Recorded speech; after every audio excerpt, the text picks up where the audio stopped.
Добра вечер, почитувани гледачи, време е за заспи ако можеш со Драга Милосављевиќ и овој пат од мојата лева страна Горан Момировски. Добра вечер за тебе, Горан. А наш вечерашен гост и не господинот Синиша Ивановски, експерт за инфраструктура. Добра вечер. Добра вечер. Пред да започнеме со разговорот со господинот Синиша Ивановски, сакам да кажам дека три интересни настани се случија денеска, впрочем воопшто и не се интересни, туку непријатни би рекол. Првиот беше оној несреќен напад на мечка над врз човек во близината на македонски брод. Ако е за некакво оправдување за мечката, таа била во незината природна средина во планина и на крајот на краиштата тоа е диво животно ѕвер кое што за среќа само го повредило, велам само го повредило човекот, а не завршило фатално благодарејќи на ловџиите кои што се нашле во близина. Вториот Ако може околу првиот, Драган, да ми дозволиш да прокоментираме, ние не сме експерти, се разбира за мечки. Се разбира. Меѓутоа разговараме со многу луѓе, опасноста од вакви напади ќе биде голема целава зима, особено ако биде времето топло, над 5-6 степени, над нулата. Впрочем, луѓе кои што ги познаваат состојбите, и шумари, и ловџи, па и некои луѓе што занимаваат со заштита на живиот свет, велат дека мечките не се повлекуваат во зимски сон доколку температурата е над таа која што нејзи е потребна за да функционира. Во исто време нема доволно храна и мечките се принудени да симнуваат во селата. Се овде ова го знам прилично добро заради тоа што во мојот крај, да речам, центар Жупат, по долината на реката Радика, Мавров, Јанови, Ростуше, Требиште, Велебар до селата има многу мечки. Пратеникот поранешен на ЛДП, заборив името, ќе ми прости, кој што живее во едно од тие села тамо, објави видеа како мечката влегува кај него во дворот. Има една друга приказна која што не е урбана, приказна реална. Сведоци тврдат дека мечка влегла во меѓу за пчели чување, ги извадила тие садовите со мед и под мишка буквално како човек си заминала, не сакала да бега, воопшто си одела полека. Значи, владата направи еден речем план, акционен план, односно за 3 месеци треба да се направи анализа и за 12 месеци да се подготви оперативен акционен план.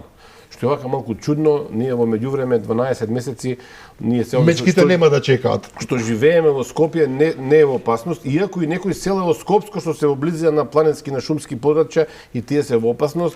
Нешто да молиме Бога да падне температурата за да мечките одат во длабок зимски сон. Ако не отидат, несериозен е проблемот. Ние се смееме, се шегуваме, меѓутоа повторно ќе речам, особено во долината на реката Радика, каде што има 3 пати повеќе мечки од тоа што е нормално за тој хабитат, е прилично сериозна работа. Не, се насмеав затоа што рече да молиме Бога да паднат температурите, од друга страна, ако паднат температурите, ќе имаме проблем со грејењето, лани имавме среќа со тоа. Како и да е, втората непријатна работа, за која што цела Македонија денеска зборува, цело Скопје особено, е оној крвав настан во Истгејт, значи во центарот на градот, не мечка во незиното природно живеалиште, туку во центарот на градот, во еден од посетените, веројатно, објекти во градот, имаше пукање среде бел ден, двајца повредени и колку што успеав последни информации да видам, сепак не се во животна опасност, ним направиле операции на двајцата, меѓутоа веројатно имавте прилика да ги видите снимките од она лице кое што мртво ладно вади пиштол и пука во среде Истгејт.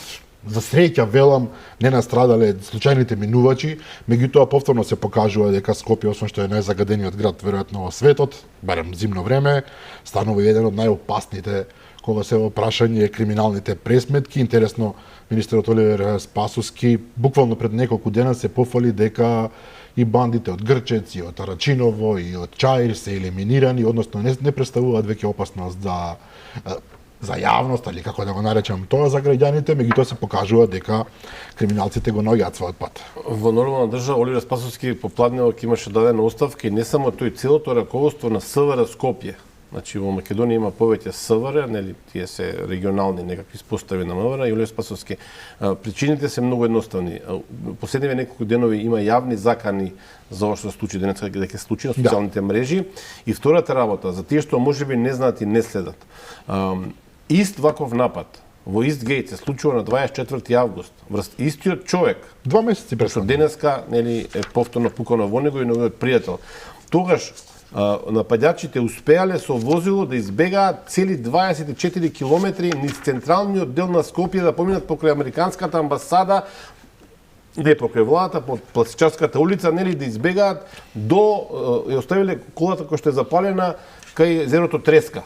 Значи ова е таков пропуст на Оливер Спасовски и МВР што е невидено во ниту една друга држава во регионов, да не одиме подалеку, такво нешто не смееше да се повтори. Кај нас, за жал, се повтори. Оливер Спасовски повторно за некој ден ќе рече дека ние сме безбедна држава.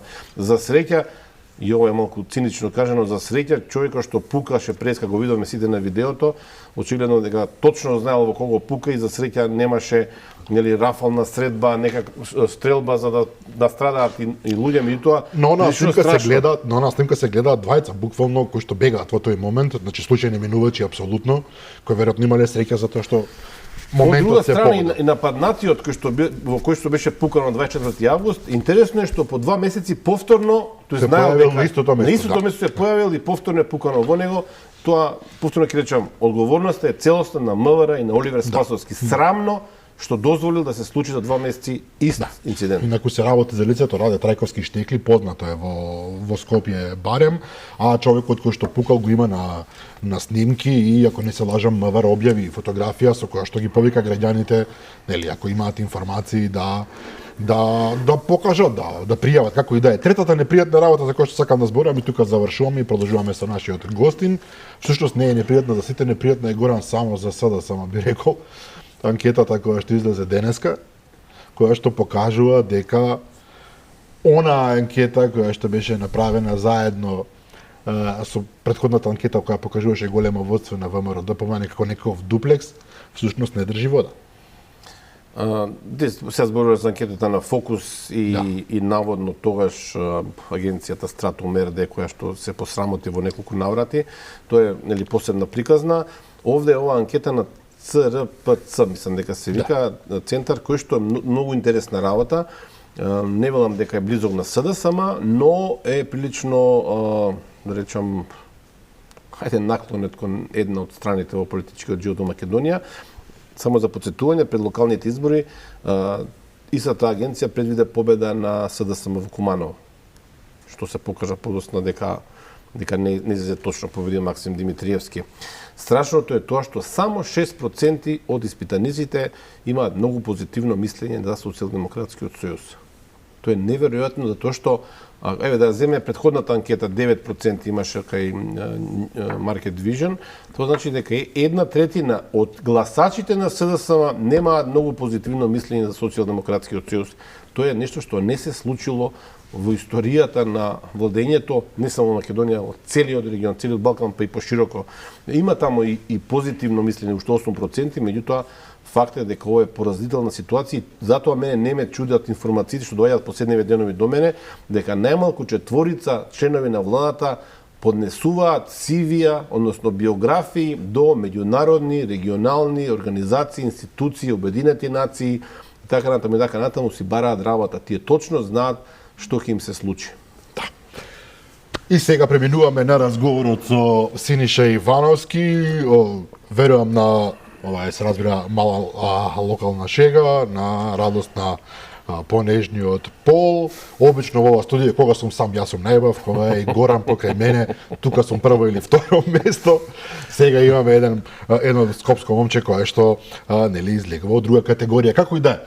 Синиша Ивановски, велам, експерт за инфраструктура, човек кој што одлично ги познава околностите во Македонија, поврзани со целиот тој инфраструктурен живот. Една генерална оценка за почеток, може ли во теке, нели, дали е, Горан, започна изградбата на коридорите 8 и 10Д, 5 пати започна, до се официјално. Неколку пати започнува, до на фамозна Бехтел и Енка, може би и не е толку важно името на Бехтел и Енка, и тоа се работи за проект кој што чини формално 1,3 милиарди, велат ке дотрка и до 2 милиарди, 5 пати го, како што вели Горан, го започнува, даваме пари, 50 милиони долари веќе беа. Не, 210 ми се чини дека. До моментов 180 милиони евра префрлени, трансферирани према конзорциумот Бехтел и ЕНК. Неверојатно Од страна на владата, да. од буџетот на Од граѓаните. страната на јавното предпријатие за државни патишта, ЈПДП. Што добиваме ние за тоа? До сега една експлозија вака за означување на почетокот на работите. Моментално што прават? Прво прават мобилизација на работна сила, која што не оди многу добро. Околчуваат траса, односно ја означуваат кај ќе биде самата траса. Значи се уште не е ни прецизно установено каде ќе биде тоа. Прават некои геомеханички испитувања на почвата и тоа се оние активности што до моментов се случуваат. Но се извинам, ќе прекинам. Во исто време се околчува трасата и се испитуваат геомеханичките карактеристики на почвата. Тоа значи дека ако се утврди дека нема добра геомеханика, се да не ја наречам, тоа трасата ќе се менува или како ќе функционира тоа? Па не би рекол баш така, меѓутоа ако нема добра геомеханика ќе чини малку повеќе пари самата изградба. Меѓутоа толку има огромен буџет на граѓаните зима овој зафат на тие 4 коридори што сигурно имаат простор за многу проблеми при самата градба. Што е интересно? Рокот за изградба е 5 години. Помина пола година, ништо не гледаме. Гледајќи ја праксата како до сега се гради инфраструктурата во државата, 15 години нема да им бидат доволни. Несомнено дека Бехтел и ЕНК е сериозна компанија во светски размери. Дека го направија одлично патот од граница на Македонија до Приштина. Дека она поврзување албанско Приштина према Тирана го направија. Дека во Србија имаат одлични проекти, но исто така и во Романија и Хрватска имаат негативни искуства, меѓутоа да го девалвираме нивниот потенцијал не можеме, не смееме, тоа е сериозна компанија, меѓутоа да ги девалвираме нашиве од владава, кои што не ја терат работа која што треба, кои што на секој единствен проект во државава, вклучувајќи во град Скопје, единствено excuse на англиски оправдување има експроприацијата. А нешто не оди, експроприацијата е проблем. А нешто не е добро во град Скопје, експроприацијата. Мостот дека во аеродром према изград експроприација. Тоа е совршен мост, такво нешто нема на светот. Секое можно работење на експроприација. И сега Бехтел и ЕНК или која да е компанија, сакате Синохидро, сакате Штрабак, ако државата не им отвори пат да работат, што ќе прават? И тоа е проблемот. И Кичев Охрид сега во март ќе биде 10 години. Не се добри Синохидро, одлична компанија се, на светско ниво. Не им отвараат фронт за работа. Не. Они вака мислеа. Они мислеа пред 2016 година сега ќе видиме се и се што. И како се прави инфраструктурата, да објавуваат тендер, добиваат кој што ќе добијат, он нека тера, ние ќе оживаме, ќе се сликаме. Не е така. Инфраструктурата е многу тешка работа. Градењето на инфраструктурата премногу бара вложеност, премногу енергија, премногу самопожртвуваност, колку да звучи како што звучи, така е. И они се надеваат ќе биде лесно и затоа еве 7 години власт немаме 1 километар автопат завршено. Зашто? Пошто нема кој да го заврши. Но може ли го обяснува поконкретно за тие што не разбираат, вклучително и мене, горам вака ми додува дека разбира подобро. Државата одредува буџет во договор со инвеститорот, односно со тој не инвеститорот, за тоа што треба да ги изврши работите, фирмата, компанијата која што треба да го заврши. И логиката вели дека таа компанија која што ќе работи на патот, да речеме, на автопатот, таа ги презема сите обврски на себе. Меѓутоа од вашите зборови излегува дека не е баш така, дека државата мора да обезбеди мал милион ситници. Не е така. Као постапка не е. Прво државата одредува буџет без консултација со изведувачи. Се има проекти, се има физибилити студија, каде што го прават буџетот. За основа на тој буџет распишува тендер и добива фирма. Точно е тоа дека треба државата да го чисти теренот напред. Односно да ги трне сите правни пречки да може државата да работи. Но пазете го, ова е нешто ретко. Нашиве челници во инфраструктурава, дали Бочварски, дали директорот на ЈПДП, велат поради тоа што увидовме во праксата дека вака не одат работиве, ради тоа ги ангажиравме Бехтел и ЕНК. Тоа вака не одат работиве се самите тие. Они велат праксата ни покажа дека градењето на инфраструктурата на овој начин како што било до сега не е добро. Значи не е добро нивното работење. И тоа е вака генералниот проблем. Чудно е ова само пукање во сопствена нога. Таква изјава беше. И уште нешто, Бехтел Ленка имаат договор клучна рака. Тоа сека Јелофидик.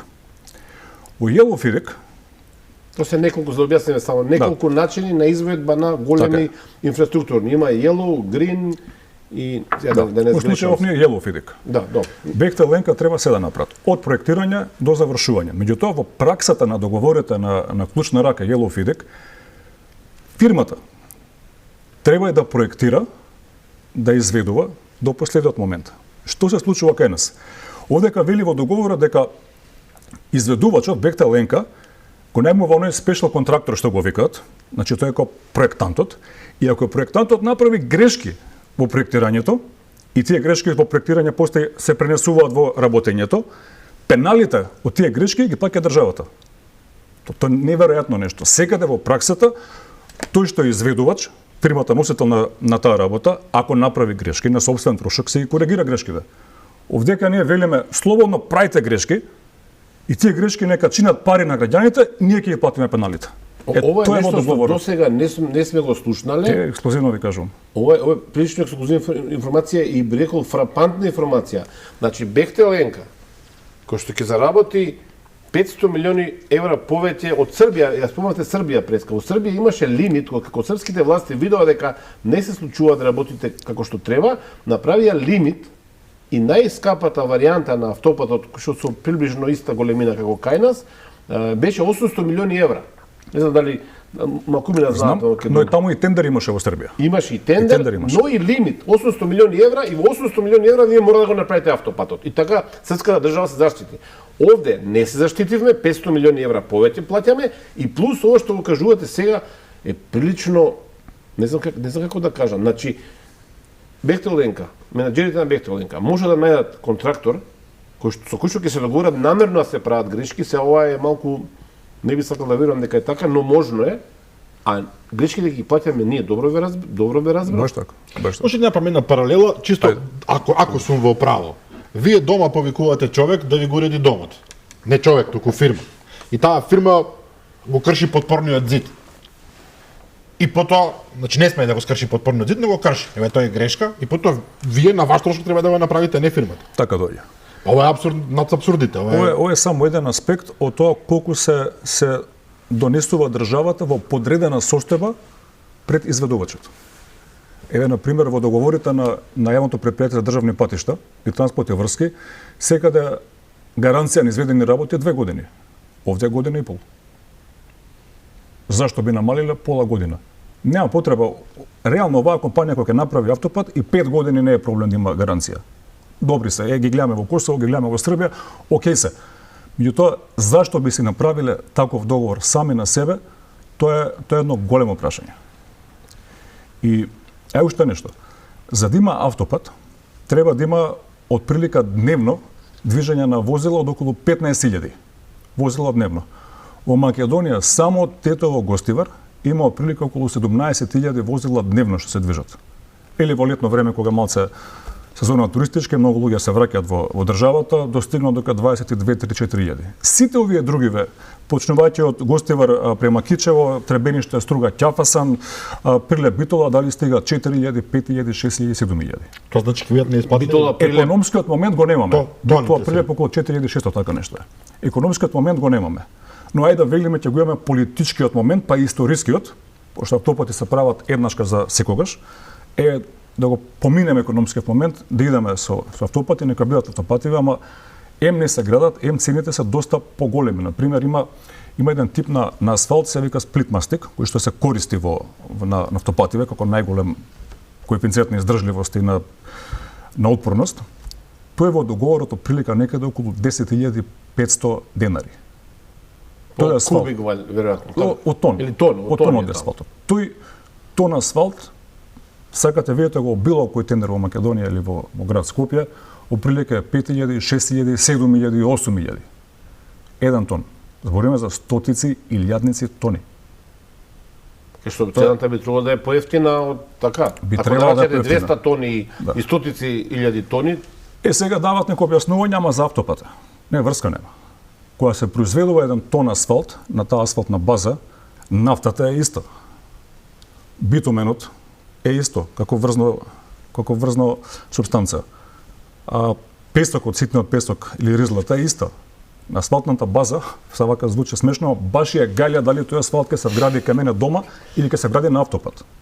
И ова е само еден аспект од тоа дека овој договор ќе отиде многу во цена високо. Оние механизми за заштита ги немаме. Надзорот е тој што е. Една од фирмите видовме дека е специализирана за долна облека, другата фирма имаше сопственик кој што поради некаква се истрага е отиден во Ерменија, мислам дека, и дава многу сенка на така убав проект на кој што треба да се радуваме сите. Ние сме цела држава со прашалници во овој проект. Дали треба вака или дали не треба вака? Практично, да повели го. Ќе нема кој да ја заштити државата во смисол. Се градат 110 км патишта, дебелината на асфалтот ќе биде, не знам, 13 см, на пример сега, и цената на асфалтот е 6000 денари на пазарот, 6500 прилика, толку околу Скопје, толку прилика цената.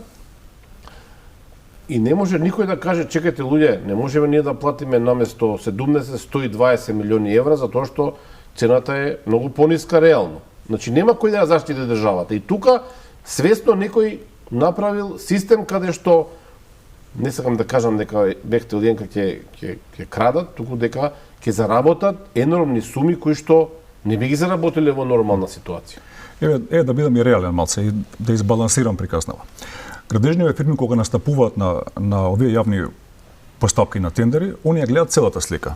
Никогаш некој ќе изгубат на ископот, ќе изгубат на дробен камен тампонаме, ќе добијат на асфалтот, така да ако се фаќаме ние само за асфалтот, можеби се другиве ставки поевтини, па избалансирана е понудата. Меѓутоа, генерално цениве на изградба на овие патишта се доста високи. И тоа е факт. Тој факт нема бегање. А уште една работа интересна. Овој пример не ви е добар, се извинувам ако запамтите ако сакам.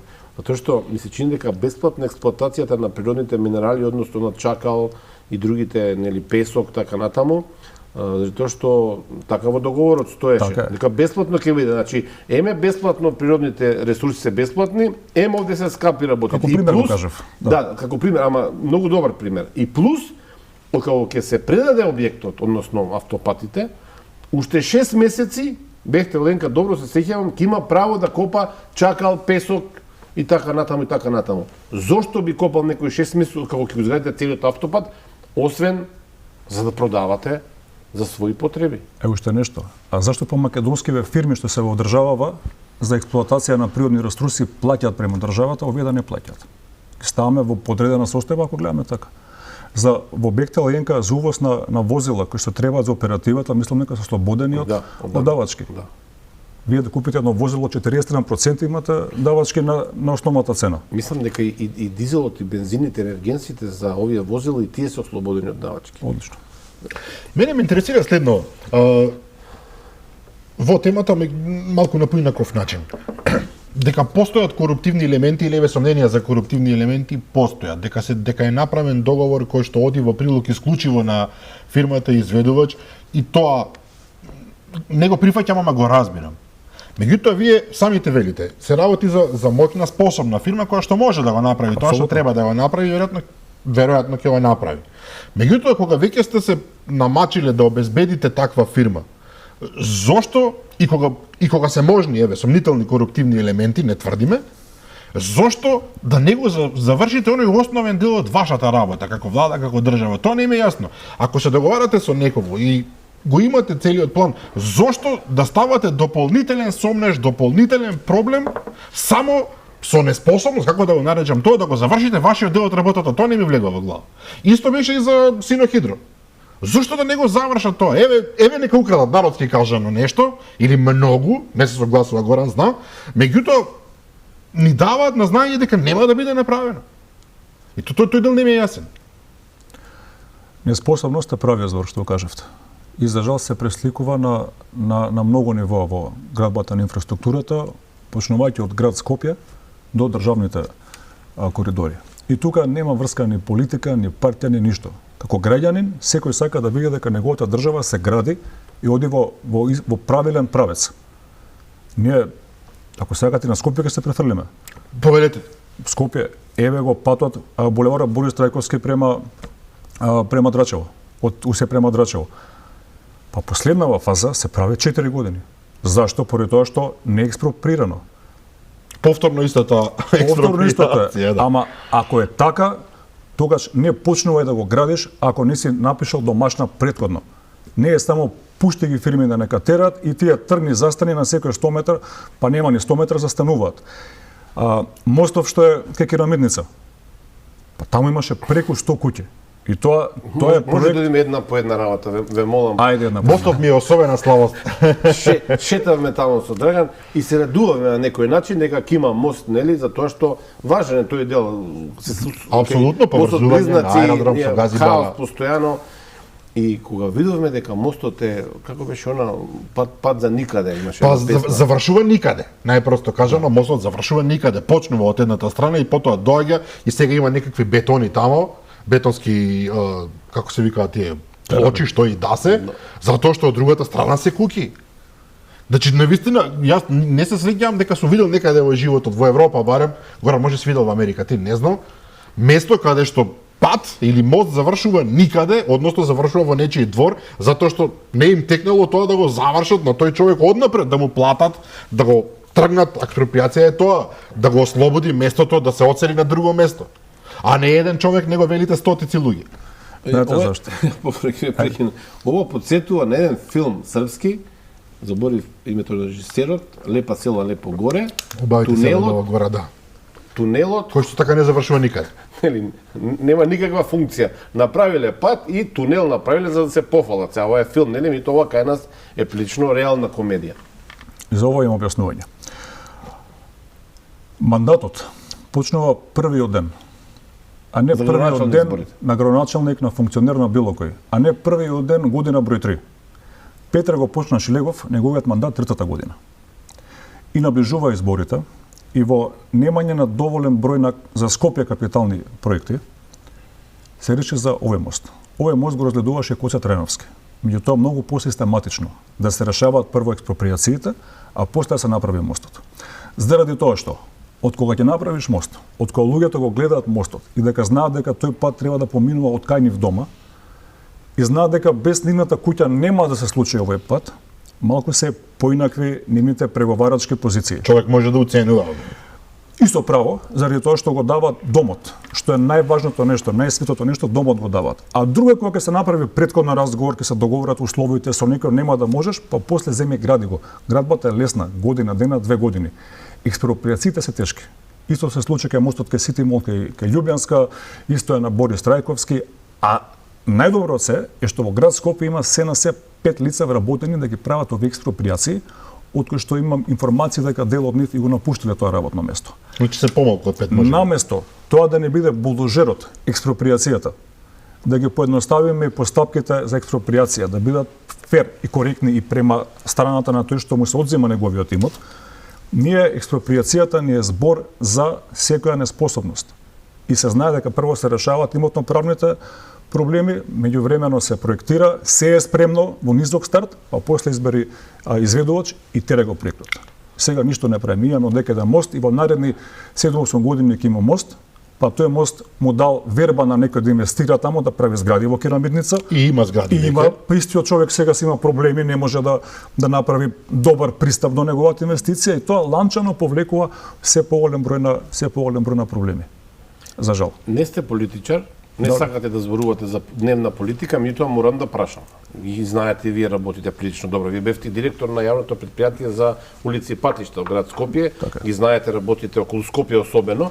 Ама сега е политичко прашањето сепак. Градите мост и знаете, Петре Шилегов точно знаел дека тој мост нема да го види светлото на денот, дека таму нема да поминуваат возила. Знаел дека ќе предизвика не само позитивни поени од граѓаните, туку револт ќе се јави дека цела Керамидница тамо, тој од Скопје нема да гласа за него заради тоа што така тие луѓе гледаат дека се работи за една голема лага. Насловот на нашава емисија е Македонските Потемкинови села. Овде мостот е изграден, меѓутоа функцијата на мостот ја нема.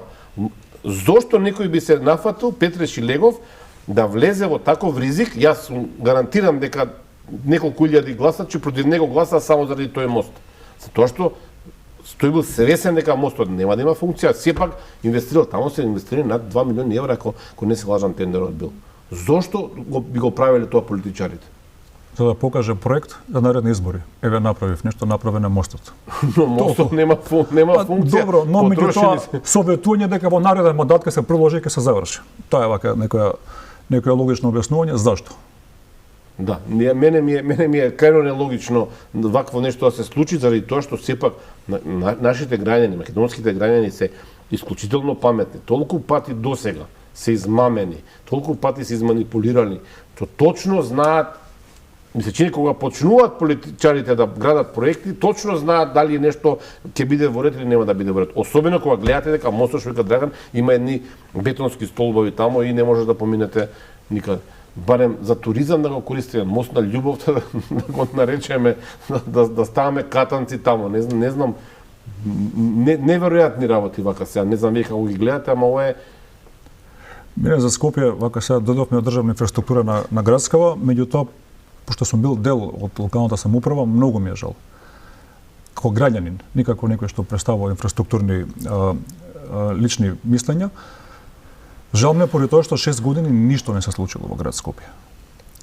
Веќе е срамота градоначалник да се фали за реконструкција на улица, на булевар или на било што. Сега градоначалничката излезе со некакви фалби, исто за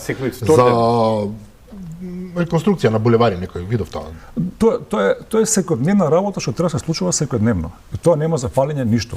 Тоа е исто како ја отидам во Скопски катастар да земам едно барање, да отидам на шалтер да ми дадат имотен лист и што треба што ми дадат имотен лист да се фали со тоа. И потоа да излези да рече на еден пресконференција денеска дадовме имотен лист. Истото е. Скопје е толку закрчено од сообраќај. На Скопје му треба паметни решенија, му треба отварање на нови ленти, му треба да се заврши мостов што е во Листиче. Треба да се направи рекорд, оддамна го збориме тоа, пешачка зона. За таа да се направи треба кај Беко што е паркингот уствари што е кај Беко, кај полициската станица е преведена да биде улица.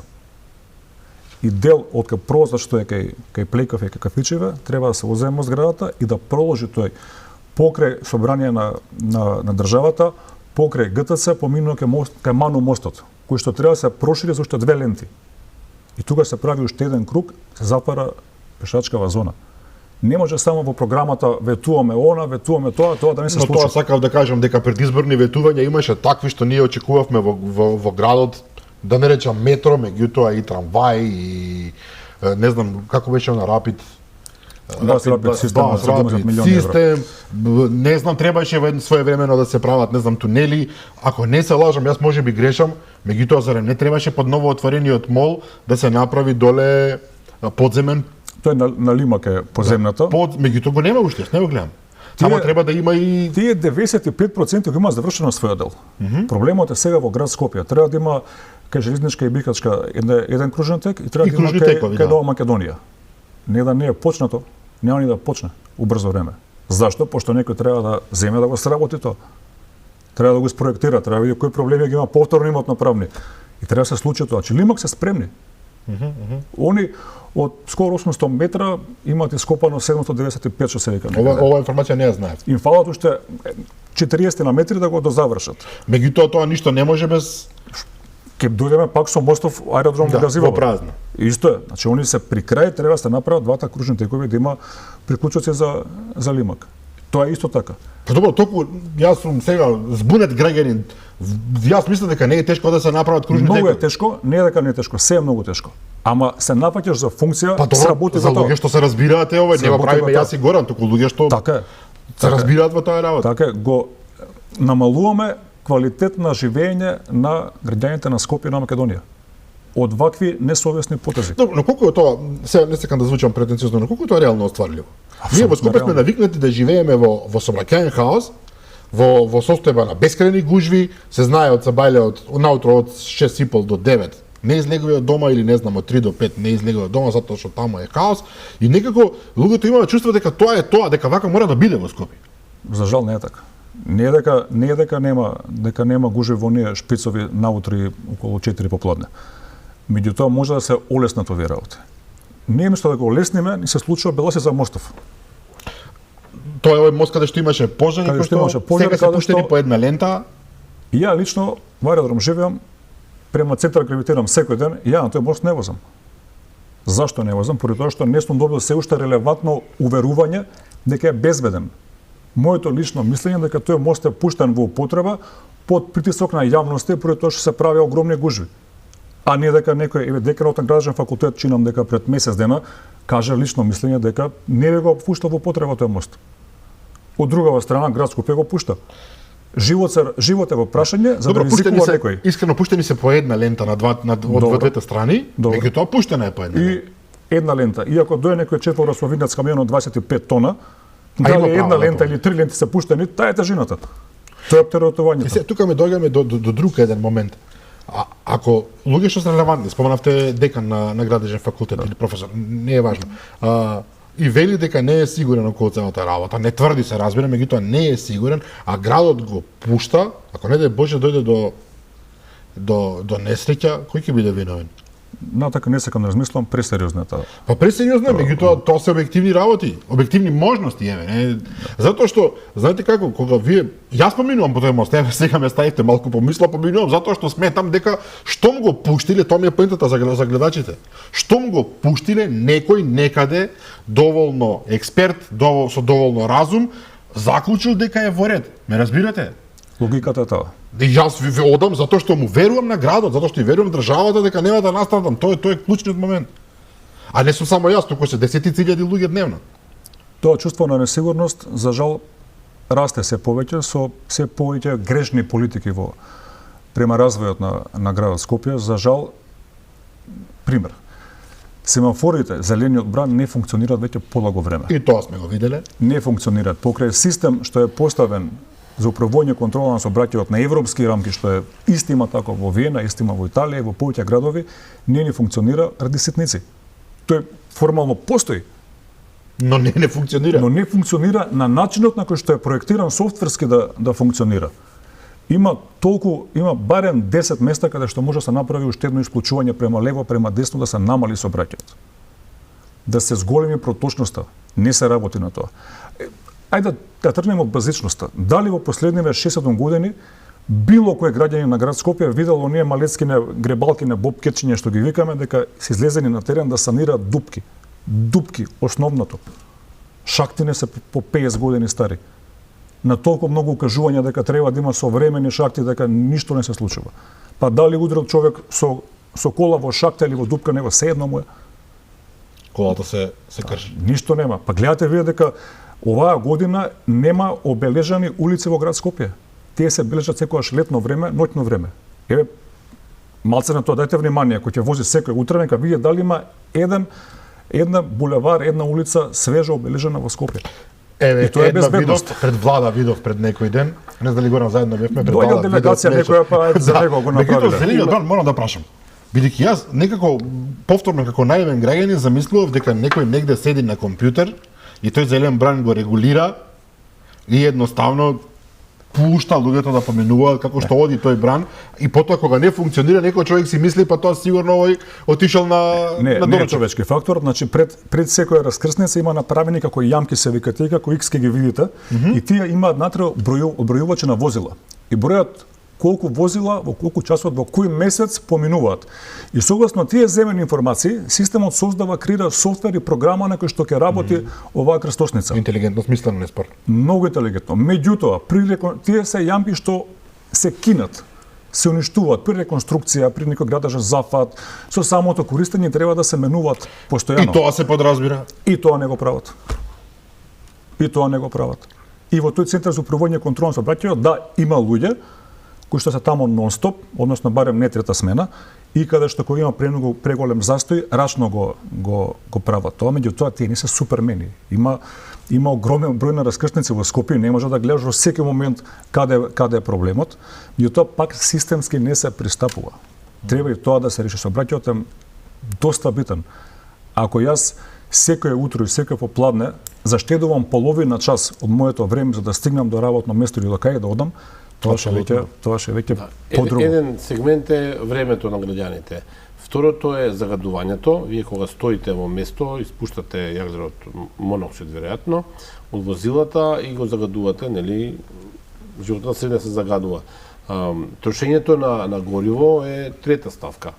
Мене ме интересира за повеќе од овие работи што ги споменаме сега, дали досега имало некаква одговорност. Го спомнаме преска мостот Беласица, тој слепиот мост на реката Квај.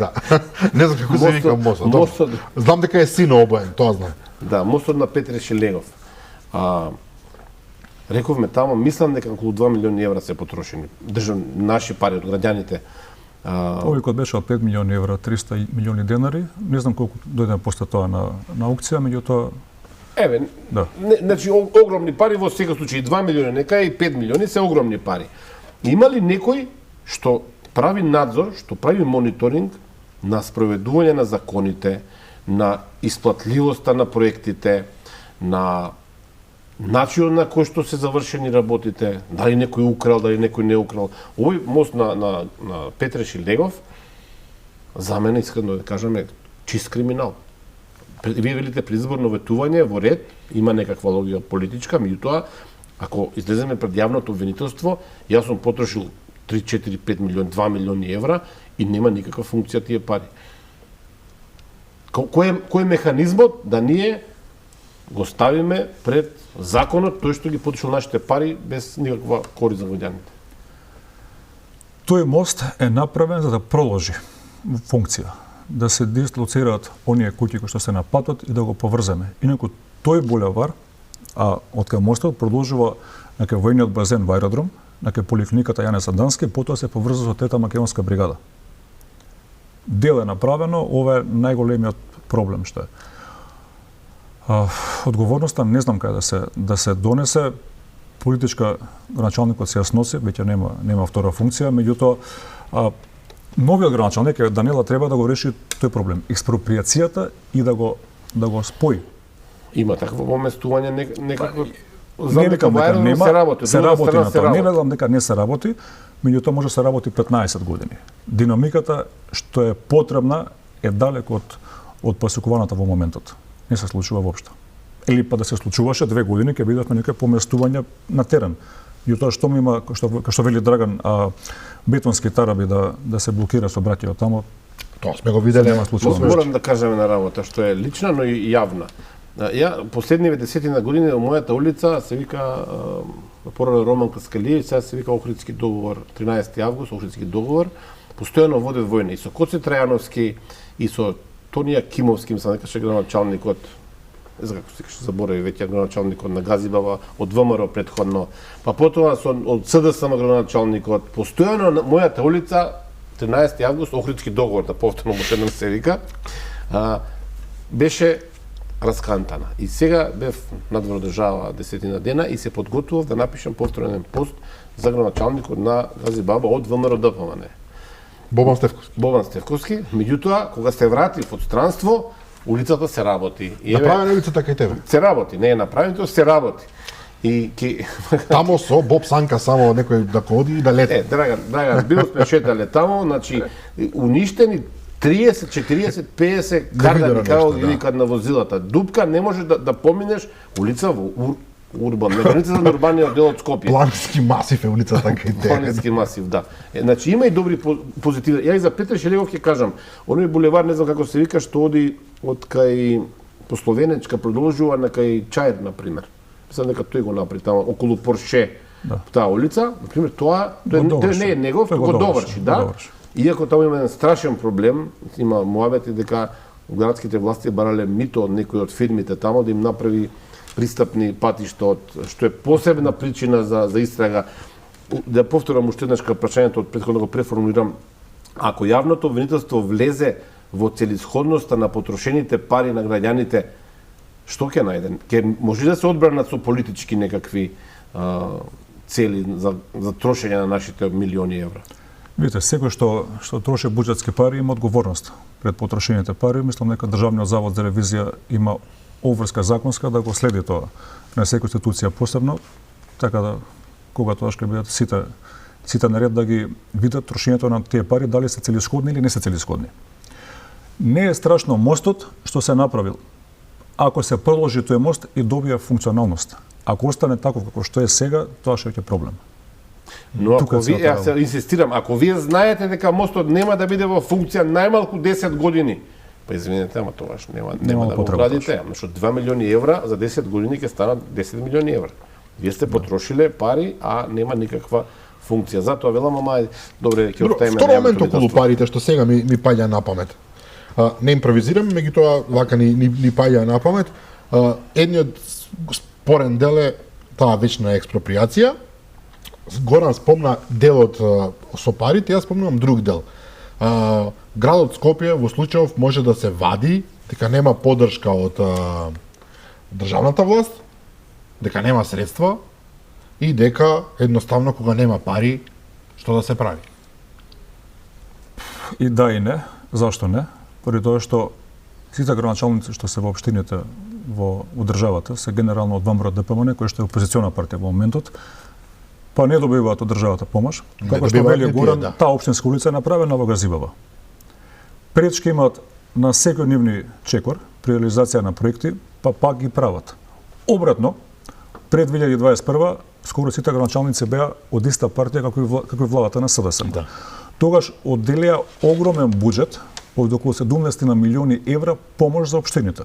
Што ја велам дека не е лошо. Така беше, да. Меѓутоа, некој ќар нешто не видовме као граѓани дека нешто направија, а при тоа селективноста беше на огромна. Еве, на пример, ќе го земам општина Сопиште, каде што градоначалник е Стефчо од ВМРО ДПМН од тоа време, и Арачиново. Арачиново добива 2-3 пати поголема помош од Сопиште и за водовод и за останалите инфраструктурни проекти. Прито во Арачиново едно одобрение за градба нема легално. Седи во градби. Струја не плаќаат, вода не плаќаат, владава веќе и пари. Во Сопиште без одобрение за градба да даде градоначалникот една цигла да ставиш не можеш. Луѓе го плаќаат се што има према државата уврски, се на Сопиште му дава владата 2-3 пати помалку пари него на општиниве каде што има една вид на граѓанска непослушност. Добро, тоа е политичка пресметка класична сега, да не се Класична, меѓутоа и покрај овие пречки градоначалници да се трудат и прават нешто. И тоа е евидентно и се гледа. За разлика од кога има СДСМ власти во локална самоуправа, навистина има помош финансиска и на крај ништо не направи. Добро, градот Скопје може да се вади дека неговите проекти се поголеми од општинските, од друга страна да не забораваме дека буџетот на градот е па неколку пати поголем од тој на општините. Неколку пати, многу Јас мислам пати. дека околу 100 милиона, ако не се лажам, годишен буџет. Се може грешам. Видете, еве универзалната сала.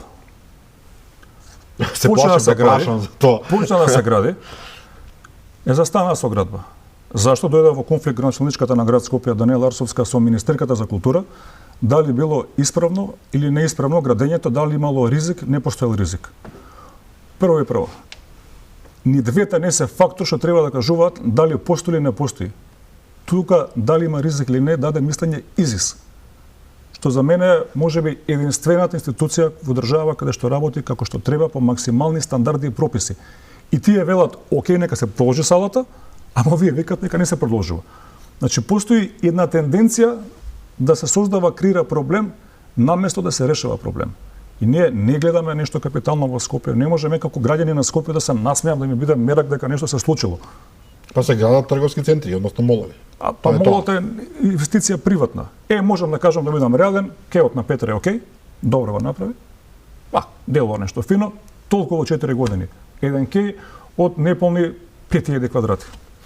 Тоа е тоа. Може да одиме на една друга подтема, преска рековте, оваа влада 1 километар автопатишта не направи, а ако ги читате нивните фалби на социјалните мрежи, пред изборите таму 2020-2021, потоа на локалните, растеше таа сума, таа бројка 740 километри патишта, автопатишта, тогаш вика, па 850, па една министерка велеше 700, другата 800, премиерот тогаш велеше 900, па 1100, па 1500 километри. Така ше. Да, значи една Галија Матис, што се вели, што станува со другите експресни патишта, некако регионални патишта, например, еве Маврово Дебардар, например, го направи, ако долго време беше многу опасен, немаше банкини и се уште на некои места мислам дека нема банкини. Се прават ли реално патишта или повторно имаме Потемкинови села? Ќе ви одговорам детално, само ќе почнем од од најинтересното. Дали министерот Благој Бочварски сте го виделе некаде во јавност пола година? Па и година дена.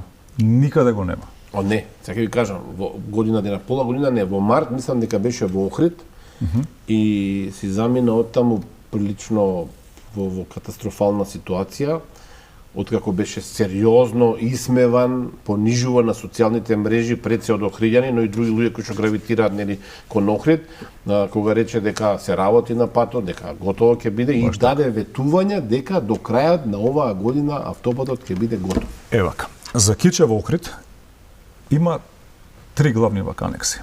Првиот е каде што го продолжија рокот да биде готов во јуни 21. Значи, сам си даваш рок, сам си го покажуваш рокот. Па направија уште еден анекс, каде што рокот го преместија оваа 2023 декември. И тоа не е... Ван логиката и ван нормалното е да си даваш сам рок и сам да го покажуваш рокот. И тоа 2 пати. Втор пат, ќе има и трет пат сигурно. Уште еден анекс има, го зголемија чинењето за 187 милиони евра. И никој во јавноста не запраша детално што е проблемот со овие 187 милиони евра. Цените тогаш беа исти на ресурсите на енергенсите. Кај отидоа? Зашто отидоа? За 5 долатни клучки, за допроектирање некоја, за косини, зашто? Одговор ден денеска нема, автопатот не е готов, Бочварски никаде го нема. Го видовме сега на Бехтел Јенка кога беше некој од тие 5 отварања, па сега да не кажам јадниот, го ставиле во 5 ред. Министар за транспорт и врски, пред него се наредиле, не знам дали премиерот Артан Груби, уште 5 души. И ја да сум министар за транспорт и врски. Да ми се отвара мене автопатишта и коридори. Да застане пред мене некој сум премиер, шанси нема. Ќе го земам назад, ќе му кажам тука е твоето место, мене како министар ми овдека моето место.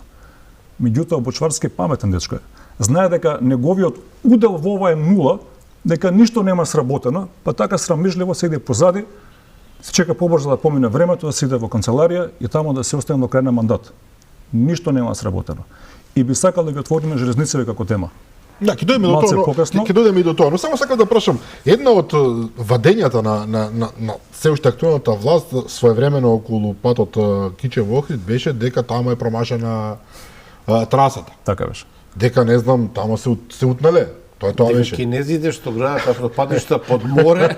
Да. Дека не знаеле таму да така беше. За 100 милиони луѓе градат. Меѓутоа, внимавајте, оваа приказна, за намерно кажав, оваа приказна се уште се појавува, провејува во... Не, демантира. Не, демантира. Јас лично со господинот Бочварски, министерот, бевме на едно дебатна емисија, каде што јас велам, ги ставате граѓаните во залуд дека автопатот место од Кичево према Охрид иде према Ресен. Човекот коректен беше, си кажа да, точно е, не е така, правилно испроектиране, меѓутоа треба допроектирање. И тоа е тоа. И се првата година велија дека е промашен, наредни 2-3 години се ваде на тоа допроектирање. Ајде, да го прифатиме и тоа нека име допроектирање. Што правиме задниве 4 години? Ништо не е мрднато на Кичево Охрид. И што е логиката тука? Ивановски, стварно не ми е јасно. Зошто некој повторно, јас политичката логика ја барам. Вие да се посрамите еднашка, да направите дополнување на роковите, ајде ќе речете, ајде, навистина не сте имале 2 пати да направите. Значи, овој автопат требаше да биде отворен, требаше да биде главна ударна тупаница на кампањата на СДСМ од 2021 година. У кампањата требаше тоа да биде прослава, општонародна прослава. Се работи за автопат кон главното туристичко место во државата, тоа е толку логично. Не само тоа, тоа е коридорот кон Албанија, нели? 8 да. Да. Значи, зошто некој, знаете како, кога кажеме неспособност, во ред, така е, неспособност, меѓутоа, интерес на власта е да го заврши, за да рече, еве, ние конечно го завршивме и сега одиме напред. Зошто не се прави тоа? Да го завршиме, како да го заврши? Со седење во канцеларија и со пиар снимања, нема да го заврши. Прво, си бара секојдневна присутност на терен, од страна на првиот човек, институцијата. Дали е ЈПДП, дали е транспорт и врски, мора тамо да биде цело време.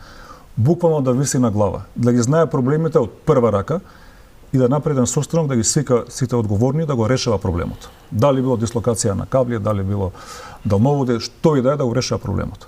Вие се нема случајно да се појави министерот за транспорт и врски на терен, а да нема 8 дронови, 15 камери тука. Тоа така не се прави. Тоа се оди секојдневно дел од твоите работни обврски се да идеш на терен и да ги решаваш тие проблеми. Тоа е вака најголемниот проблем, што нема конзистентност и упорност при градбата на инфраструктурата. Добро, ние клиничкиот центар го градевме, но во наводници се разбира, некаде во Ѓорче каде требаше да биде. Па направи. Јас се видов локацијата лично да ви кажам. Отидов да видам дали е толку нереално како што изгледаше. Да имаш клинички центар со готов проект и изведувач на 110 милиони евра и да велиш овој не е добар. Обезбедени пари. За кои што ќе платиме пенали. И да отидеш во Ѓорче и да велиш 500 милиони евра, тоа е сума извадена од ракав. Тоа нема проект. Да знаеш дека се 500 милиони евра, прво треба да знаеш колку згради ќе има клиничкиот центар, која катност ќе бидат, како паркирање ќе има, дали ќе има подземно, надземно гаражи, дали ќе искористат 30.000 квадрата паркинг. Сакате да кажете дека воопшто нема план за тоа? Нема план. И они од рака викаат пола милиарда ќе биде овој клинички. Значи не постои проект. Видите за Бехтел Ленка, па нема проект. Имате одобрение за градба, што е последна стапка во припремните работи, а проект нема. Така овој нема проект, дека пола милиарда бараме да го финансираме.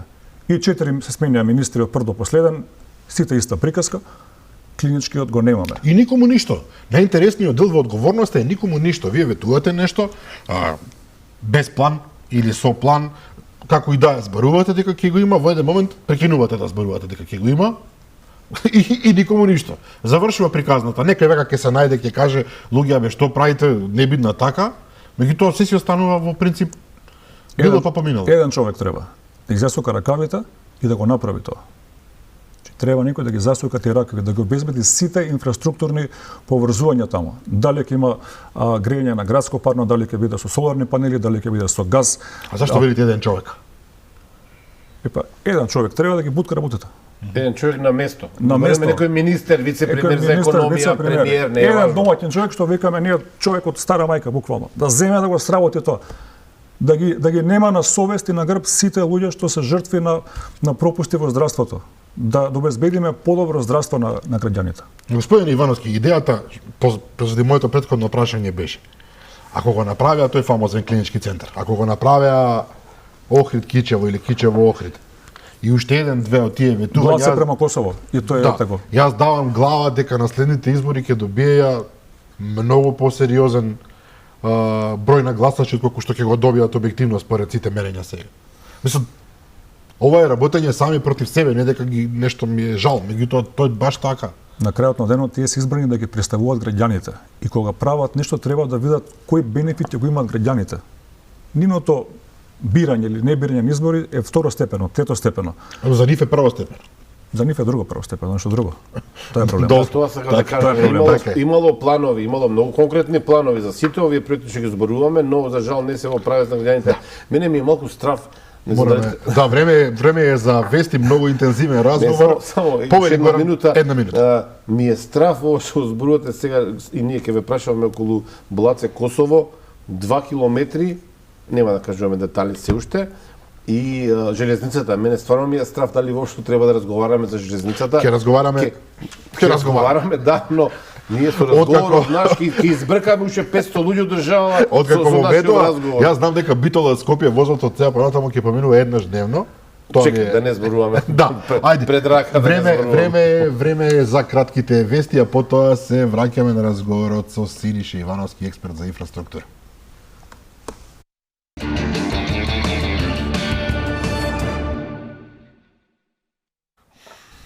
Да, заедно ги проследивме кратките вести на Алфа, сега се враќаме во вториот дел од разговорот со Синиша Ивановски, експерт за инфраструктура. Морам да признам, меѓувреме пристигнаа и повеќе прашања од вас, почитувани гледачи. Проблемот е што и ние имаме уште доста прашања за Ивановски, разговорот е прилично интензивен. И еве едно од нив ќе издвоиме. Синиша, ако сакате да одговорите, прашањето е господин е доколку има донесен урбанистички план, дали имам право да побарам да се изврши експроприација за улица која е проектирана нова и дали општината е должна да изврши истото?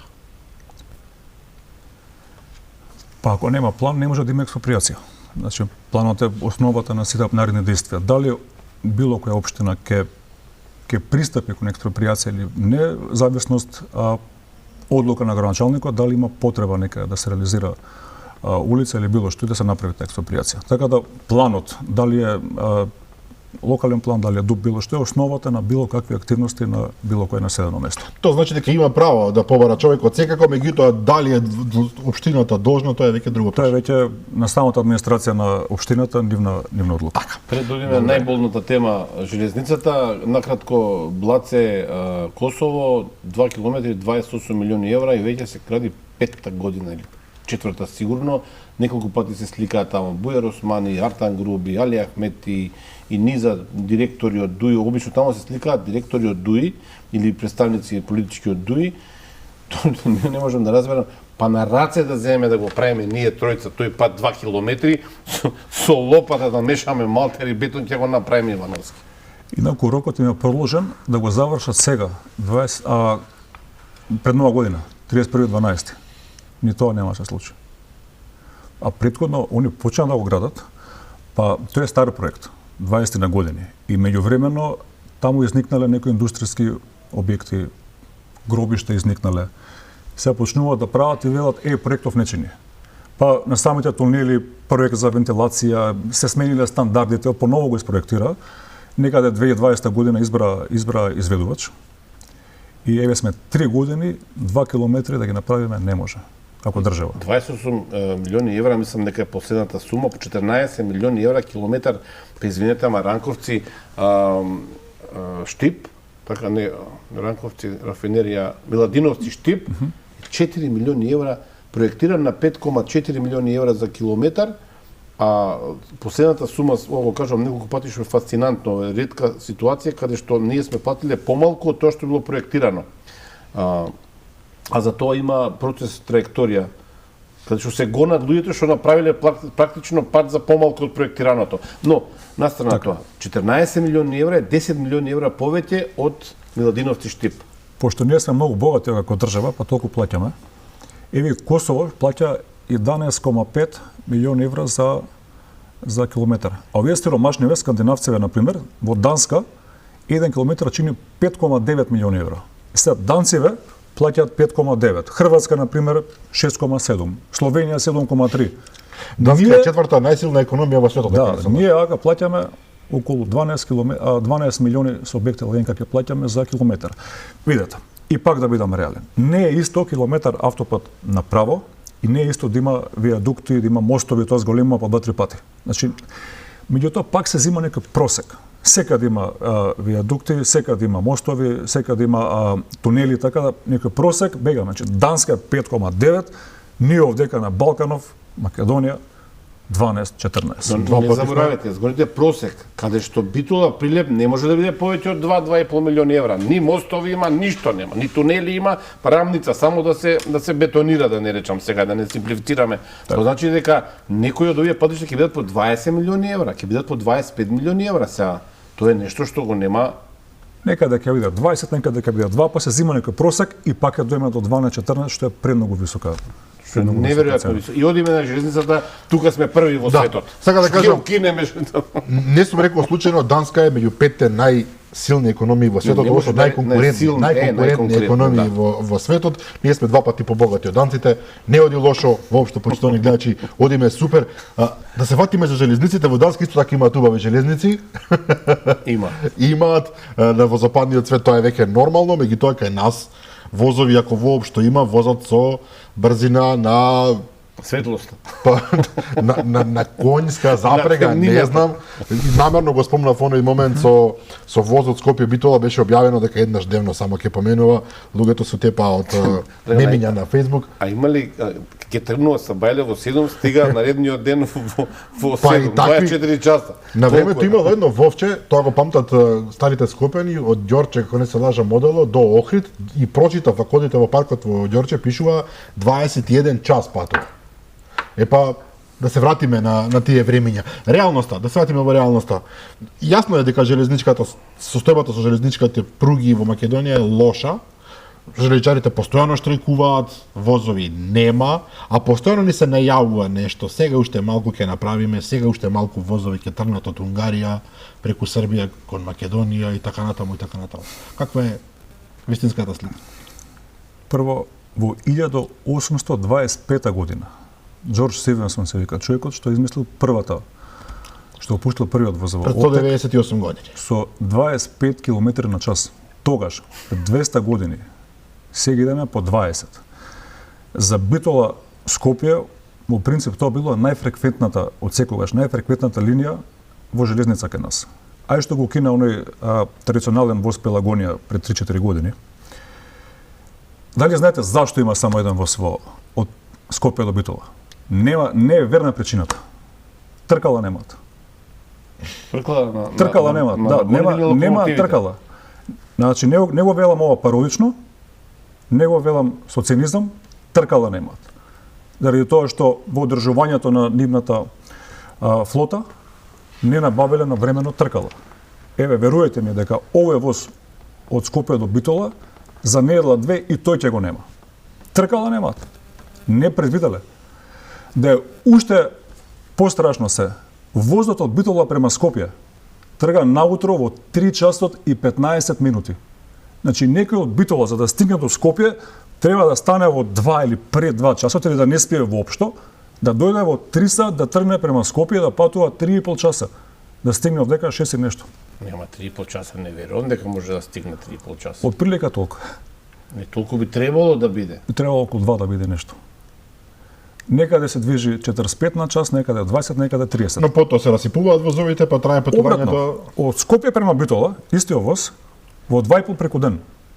Па, луѓето се на работа. Кој ќе се вози? Прво, кој во 3 сабајле ќе ти тргне од Битола према Скопје?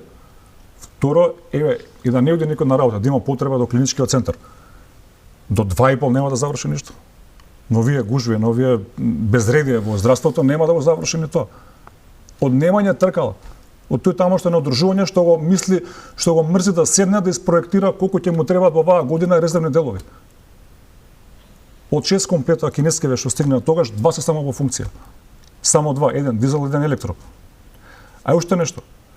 Немаме возови немаме према Кичево. Возови нема према Кочани, према Куманово. Ама кога нема према Кочани, нема ни према Штип, например, така? Кога нема према Кичево, нема према Тетово, према Битола. А тие жители, и од Титово и Гостивар, од Тетово, од Гостивар, од Кичево, од Штип, од Кочани, од Куманово, и тие плаќаат даноци од државата и со нивни пари се финансира железницата за да нема до дома воз. А си плаќаат и карти ако Зошто нема? Нема возови, не ги одржуваат. Прво, не одржуваат ни возови, ни инфраструктура. Еве да ви кажеме на работа. Кинескиве возови, тие не се спори, тие идат до 120 на час. И овие кинески возови имаат лиценција да возат секаде низ Европа. Инфраструктурата е таа што не дозволува овие возови да се движат брзо. А при тоа, кај што ги укинаа линиеве сега и до Команово, и до Кочани, и до Кичево, 2 години не користење на инфраструктура, таа има потреба од ремонт. Име гајле. И дали ќе има, и дали ќе нема. Таква неодговорност, колку што е држава упропастена во железница, никаде не е. Тоа во Скопје може не го чувствуваме многу, меѓутоа огромен број на граѓани и тоа како им е потребна оваа железница. Точно значи што не е проблем да 120, 120 е многу. Одлично е 120. Ама еве нека биде 50, дупло повеќе од Стивенсон што првата локомотива што влечела. А тоа што до Штип, например, вие преку железница имате 40 км. За 50 минути стигате во Штип. Нема возила да пуштат. Нема локомотива да пуштат. Извинете, Идоновски, не можам да поверувам, мислам, ова ми е толку фрапантно, не можам да поверувам дека не може да купат еден воз. Колку пари еден воз? До Белград нема воз. Да, до Солун нема. 1893 година првата линија од Солун пуштена. Тоа нема. Србиве направија 200 на сат Белград Нови Сад, сега го прават Белград Будимпешта, што кида 200 или 300 на сат, и тоа паметно прават. Во исто време инвестираат и во инфраструктура и во набавка на брзи возови. И сега и се прави инфраструктурата и во Србија истава компанија што ги донесе кај нас возовиве кинески, сега ги носи во Белград. Во Белград може да работат, кај нас не може да работат. Во Србија може, во Македонија не. Сега тука ми беше зборот, сам ја споменавте соседна Србија. Стандардот е сличен, можностите повеќе или помалку, теренот повеќе или помалку е сличен. Зошто во Србија би можеле да го направат тоа, во Македонија не? Ако сакам нека звучам, меѓутоа во Србија претпоставувам на челото на тие железници човек со сериозно и професионално искуство во оваа област. Во Македонија земавме човек од кафич го извадивме го стефме да биде директор на железници. За тоа. Честен одговор. И овдека и на 100 други позиции клучни во државата. Не може некој од кафич подпрем на шанко 4 слабаја да го земеш и да го ставиш на одговорна државна функција. Ради тоа докај што е работела. Без работно искуство и педигре никакво во професијата. Само ради тоа до века и ради тоа немаме железници. Не критикува еден гледач, се вика Милија Поповски, вели зошто бегате од темата? Каде се Потемкиновите села? И може би треба да објасниме тука, очигледно господинот Милија Поповски не му јасно, не прочитал доволно. Драган, ти си историчар. Не треба да го кажеме. Не треба да го. Веројатно многу луѓе не знаат. Добро, веројатно Потемкиновите сели. Потемкин е човекот кој што ја лажел руската кралица Катерина Велика. Царица Катерина Велика во 19 век. Дека не во 18-тиот, се извинувам. Се било феноменално во губернијата каде што тој нели бил губернатор и дека во Новорусија господинот Гроф и некој љубовник на царицата, наводно дури имале и дете, не е важно, своевремено за да ја покаже колку е успешен во изградбата на Русија, направил човекот пред царицата кога таа поменувала со својата свита цели села, да не речам градови, со прекрасни куќи, со прекрасни градини околу нив, со среќни луѓе, со жито, со се најубаво, за потоа интересно странските амбасадори да забележат дека всушност во вреките воопшто нема жито, туку има песок, дека убавите куќи се само фасади и ништо друго,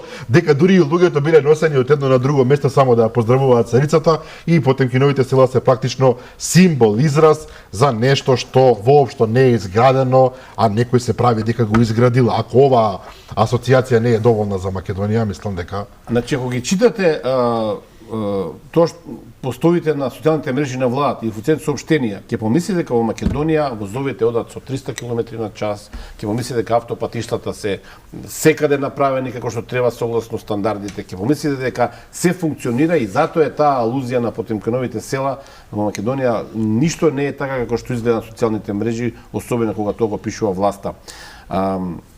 Рековте еден директор несоодветен поставен во железницата. Моите информации велат дека 7 директори има железницата, членови на управен одбор и директори на различни сегменти тамо. Дека во последниве 6-7 години во железницата се потрошени над 400 милиони евра за различни видови на проекти. Дека овие 7 директори земаат сега со новите промени од колку 78% беше зголемување на платите, земаат сите над 2000 евра. Што значи дека во железницата има пари, конкретно овде зборуваме се за 15.000 евра месечно само за директорските плати. Значи годишно се 180.000 евра. Но нема пари за возови, за тркала што велите вие, за тркала на возовите. Ивановски, јас стварно не можам да го разберам, ушинашка ќе речам сега, не се чудам лажно. Па да му се сневиди од тие силни стотици милиони евра, па купете 3 воза, сликајте се со возовите, качите се, возете се до Битола, ќе ќарете некој поед. И уште еден момент, најчесто нема плати за вработените. Точно тоа. И тука морам да признам, провеува една злоба во јавноста, нема да речам се разбира во општата јавност, меѓутоа често пати, особено на социјалните мрежи, велат па тие така ништо не работат, не заслужуваат плати. Зборуваме за оние луѓе, машиновозачи, не знам, скретничари, како и да се нарекуваат. Тие луѓе злато вредат, не да не работат. Тие луѓе злато вредат, машиновозачи што го држуваат, како не. Таа може би има преголема вработеност во администрацијата, но секој човек што е вклучен во оперативата во железници вреди злато за оваа држава. Наспроти, што младиот кадар во овие сегменти се помалку го има. И се помалку се одлучуваат за оние технички училишта кои што подоцна продуцираат машинисти и луѓе кои што се одржувачи на функционалноста на возовите. Еве уште една информација. Од 2011 до 2015 година некаде, владата има додедено 50 милиони евра на железници за да ги санираат некои моментални трошкови, да поделат плати и се комплет. Од 2018 до 2022 за истава работа 100 милиони евра. Че тука имаме 50, тука 100 милиони евра. Не за набавка на возови. Например, возовите се набавени со кредит во Централна банка. За тековно работење. Кај се овие 100 милиони евра? Кај отидо? Океј, има вработеност, треба плати, треба се. Меѓутоа, кога се трошат пари за нешто, барем да го видиме лицето на тие пари. Да не збориме за безбедноста на премените во државата.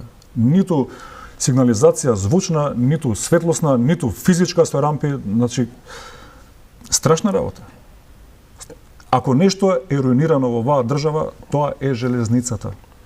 Страшна работа. Пострашно нема, дури и оној Хари Локвенец имаше малце образ по човекот напушти, пошто беше дел од таа несекна приказна на Добро, железници.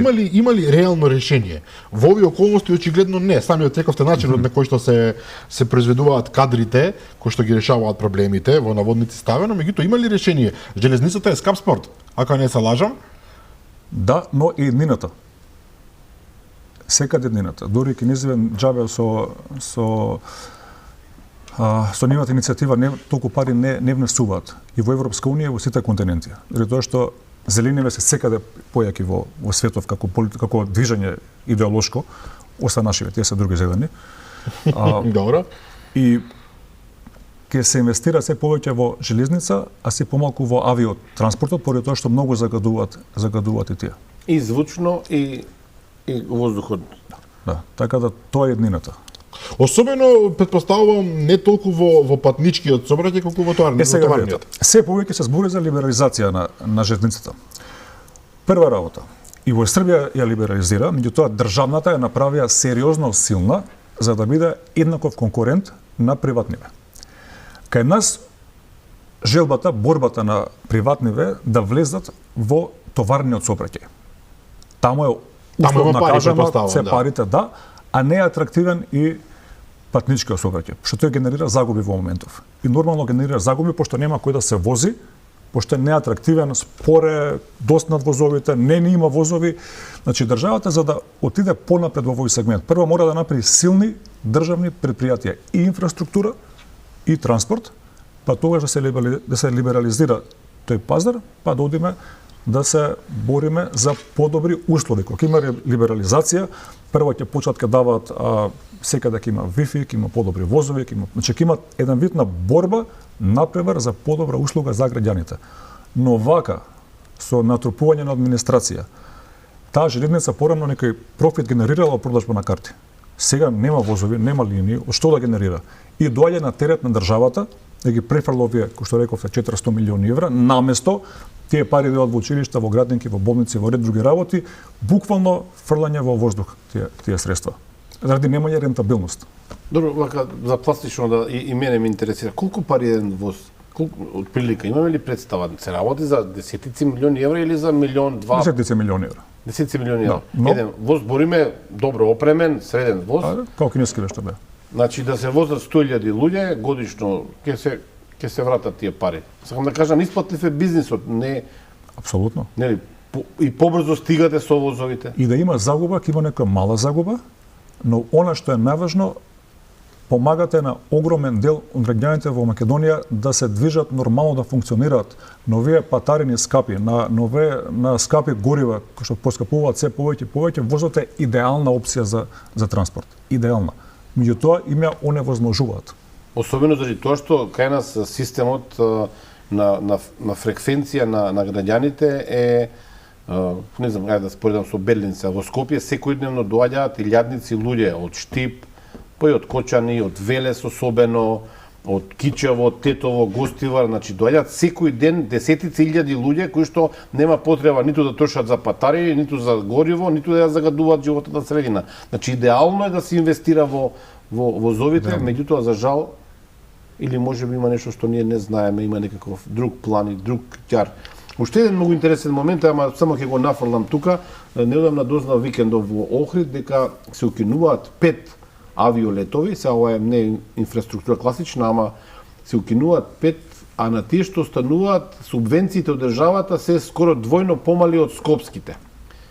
И сега само ќе го наметам како тема, ќе деновиве ќе размислиме зошто да се уништи Охрид. На тој начин се уништува Охрид надвор од туристичката сезона и се укинуваат летовите, ја не може да доносите туристи, нели, по тие субвенционирани цени, нешто што е многу чудно, а во исто време, тоа ми е поентата, се засилува сообраќајот преку Тирана. И сега нашите луѓе од Гостивар натаму Им е полесно да слетаат во Тирана, колку да дојдат во Скопје, затоа што во Скопје и нема голем летови, во Тирана има многу летови. Но ова е, оставам друга тема, не сте за авиосообраќај. Слично, меѓутоа е пак нека логика прави. По истава логика, по кој критериуми ги утврдија како приоритет да се прави требениште према Ќапасан, према излез на Албанија, Гостивар Кичево, а не некои инвестиции во Источна Македонија. И тоа може да држи логика. Значи, самоволието или надмоќноста на политичката партија ДУИ во оваа влада е на сериозно ниво. И тоа се рефлектира на не толку видливи одлуки, меѓутоа со последици кон државата. Зборам последици, зашто ние да немаме во Охрид 1.000.000 патници на годишно ниво, да имаме 200.000. Секој патник плаќа авионски такси, по пат ке се напие кафе таму, ќе направи некаков приход за државата. Меѓутоа такви некои одлуки не исправни за еднината на државата, ние каскаме по место. Да го кажем и ова интересен пример со охридски стоматолог кој што носи прилично голем број на италијански дентални туристи во Македонија, кои што овде трошат за 7-10 дена во Охрид, вон сезона, внимавајте, по 10.000 евра најмалку секој, спијат во хотели, одат во кафичи, ручаат по ресторани, се шетаат со кајчиња, значи да го оживеат Охрид вон сезоната кога градот е нели туристички мртов, и наместо да се помогне сега конкретно таа авиолинија од Милано, државата ја укину. И сега тие патници од Италија нормално нема да дојдат во Македонија. Ќе одат во Турција, ќе одат во други држави каде што е развиен тој детален туризам. Ние самите како да се уништуваме, а затоа што зборевте претходно требеништа Ќафасан, тоа го кажа во неколку наврати лидерите на ДУИ, Али Ахмети, Артан Груби, дека ќе направим, дека тие работат на поврзување на албанците.